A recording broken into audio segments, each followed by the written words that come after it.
দেশটা সুমন ভাইকে বাঁচিয়ে রাখতে হবে। তিনি হচ্ছেন এই প্রতিবাদ সভা করা হইতেছে এবং আপনি চেষ্টা দেবেন না। আমরা মনে করবো শুধু মানবতার পেরিওলাকে রক্ষা করার জন্য মাধবপুর চুনারুঘাট নয়, সারা যেরকম আমি সুমন ভাইকে ভালোবাসি, এরকম হাজার হাজার লক্ষ লক্ষ তার ফ্যান ফলোয়ার আছে, তারাও ভালোবাসে। আমি একটি কথা বলতে চাই, চা বাগানের আপনারা দেখছেন, মিডিয়া ভাইরা যারা আছেন সবাই দেখছেন, সে বলেছে রেইনকোট নাই।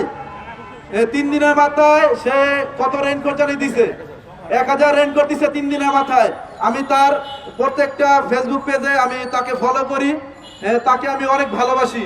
সন্ত্রাসী বাহিনীদের হাত থেকে যে কোনো মূল্যে যে কোনো উপায়ে আমরা রক্ষা করব বৃহত্তর সিলেট বিভাগের সাধারণ জনগণ। আমরা বাসায় আছি, থাকবো এবং বৈশিষ্ট্য থাকবো এবং ব্যারিস্টার সাইদুল হক সুমনের কিছু হলে ঘরে ঘরে আগুন জ্বলবে এই আশা প্রত্যাশা রেখে এবং ব্যারিস্টার সাইদুল হক সুমনের দীর্ঘায়ু কামনা করে আমরা মাননীয় প্রধানমন্ত্রীর কাছে আবারও আকুল আবেদন জানাচ্ছি তার নিরাপত্তা ব্যবস্থা জোরদার করার জন্য।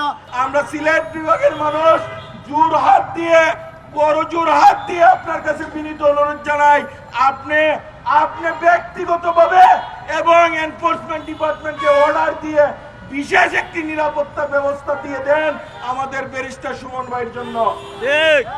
আজকে আপনি একমাত্র আমাদের শেষ আশ্রয়স্থল, আমাদের আর বলার জায়গা নাই।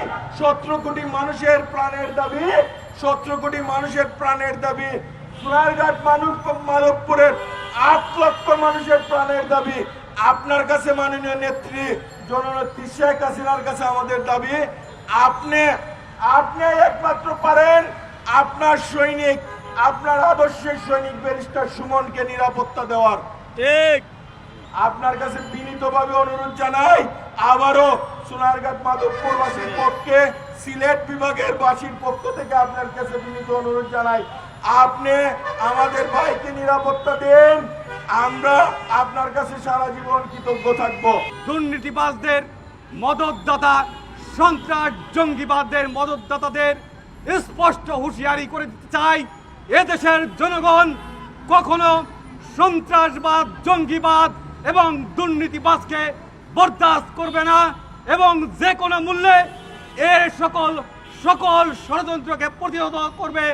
এদেশের সকল জনগণকে সঙ্গে নিয়ে আমরা ঐক্যবদ্ধভাবে যেভাবে জননেত্রী শেখ হাসিনা দেশের শান্তি শৃঙ্খলা বজায় রাখার জন্য দিন রাত নিরলসভাবে কাজ করে যাচ্ছে, তার সাথে আমরা ঐক্যবদ্ধভাবে কাজ করে যাব এবং সকল ষড়যন্ত্রকে প্রতিহত করতে পারব।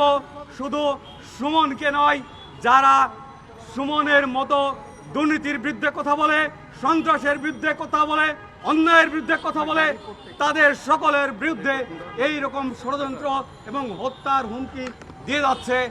আমরা এদেশের জনগণ, এদেশের সাধারণ মানুষ নিঃসন্দেহে সকল ষড়যন্ত্র, সন্ত্রাসবাদ, দুর্নীতিবাজকে ঐক্যবদ্ধভাবে মোকাবেলা করতে পারবো।